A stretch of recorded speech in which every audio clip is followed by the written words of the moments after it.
What is up, riders? Today I'm going to show you the most affordable, easiest way to get more power into your scooter.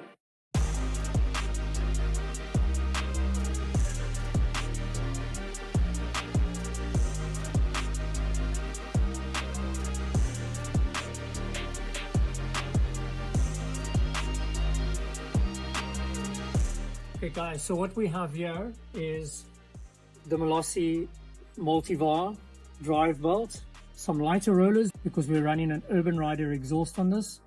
We have the torsion controller spring, standard clutch, standard rear torsion pulley, and a Ruima clutch bell. Okay, so the reason why we're going with all of this is scooters lose most of their power through the drivetrain. So if we can sort out the drivetrain, we can transfer more power from the crankshaft to the rear axle. And this is the best way to do it. Okay, so on the Variator, the differences with this compared to the standard is the face of it, the angle. It matches the Malossi belt.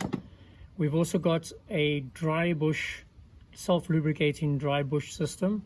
You'll know that the standard one normally has seals and grease and stuff in it.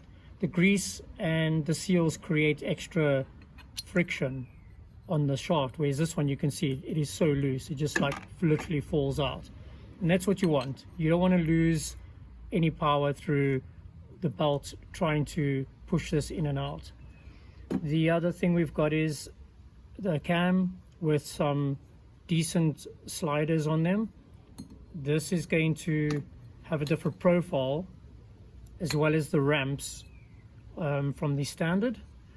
When this is all together like this slides in and out here nice and perfectly, not too much rattle, which is great. Of course, we've got the Malossi rollers. These are 7.5 gram.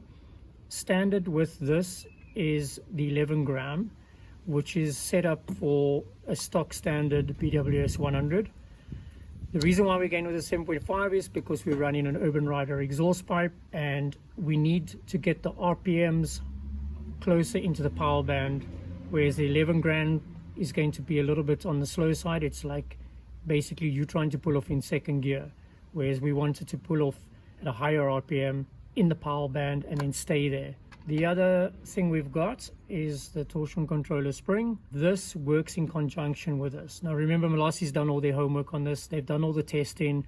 Don't try and reinvent the wheel. Just go with these guys and you'll have a hassle-free setup. So what we're going to do is, I've already serviced this. I've added some extra Malossi 7.1 grease in there. This has been pulled off. You can have a look at all of this setup. You'll see the links in the pop-up above. So what we're going to be doing here is the spring is going to go on there. The standard clutch is going to go on top. And of course, we're going to compress that. And then of course, the clutch drum is going to go on there. So I've put this back together again. We've got the torsion spring in. One tip for you guys is just take some sandpaper and just lightly clean the face of the clutch shoes, just to get rid of any deposits and dirt and oils, anything that could possibly be on there.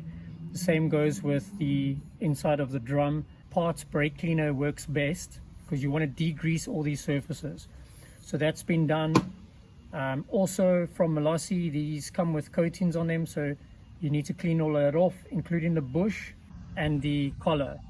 So all of this needs to be degreased prior to assembly, and as well as the outer fan pulley face. We're going to stick these rollers in, the 7.5 gram. Again, rule of thumb, if you're looking at this like a clock, in the clockwise direction, we're going to put the name facing towards the right hand side. The reason being is that this is going to be your thrust face.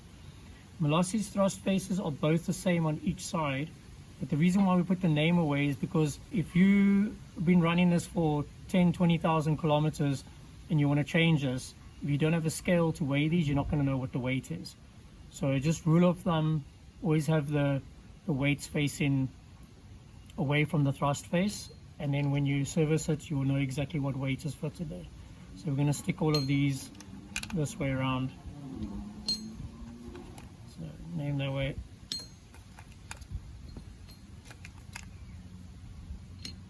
Mixing, we're going to just drop the collar in. We're going to put the cam on. We're going to flip this around and stick it on like that. The next thing we're going to do is we're going to take the belt. We're going to stick the belt into the rear pulley. Name faces towards you. You can see Malossi don't have an arrow, but the rule of thumb in the industry on belts, all industries, is the name always faces you. So you don't go fit it this way. It must be that way. The rotation is this way. The name faces you. The cool thing with the Malossi X Kevlar belt is you can actually see the Kevlar strands in the belt. We'll have a closer look at it now. You can see it's got that yellow fabric in there, which is nylon. It's Kevlar, which is a byproduct of nylon.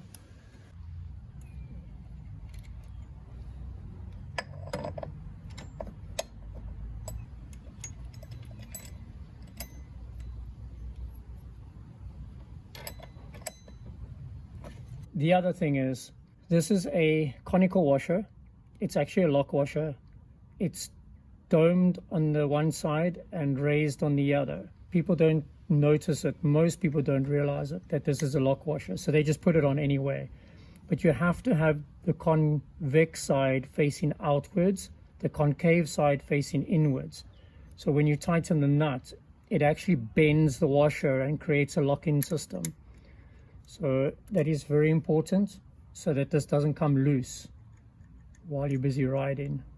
Lastly, we're going to stick the Ruima clutch drum on and the nut, and let's tighten it up.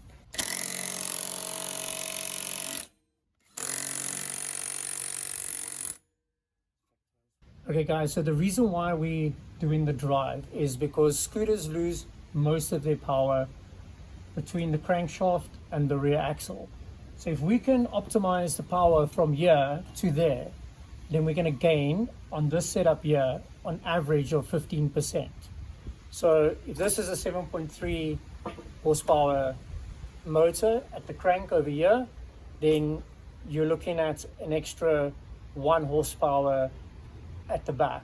So you're going to have 7.3 going up to like, what's it, 8.4, if I got my calculations correct. Correction on that, it's actually not at the crankshaft. That is measured on the back wheel. So Yamaha says 7.3 on the back wheel, add extra on the drive here to reduce the losses of power, and you're looking at 8.4 horsepower. I mean, that's like the best thing you can do. I mean, that's quite a significant jump.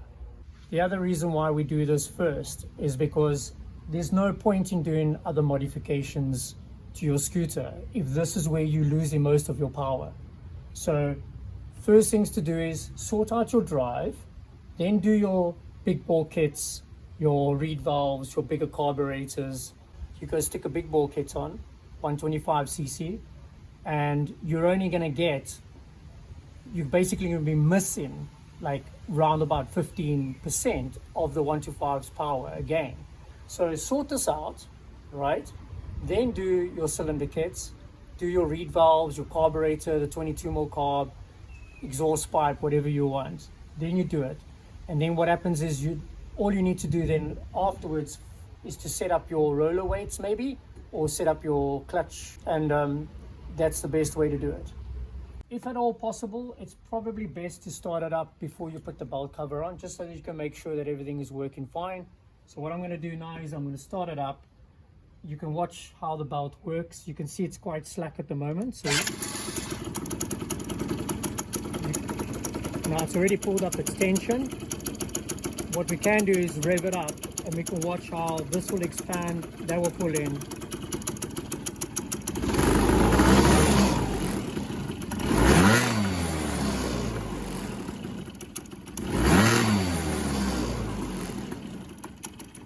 And that's what it looks like.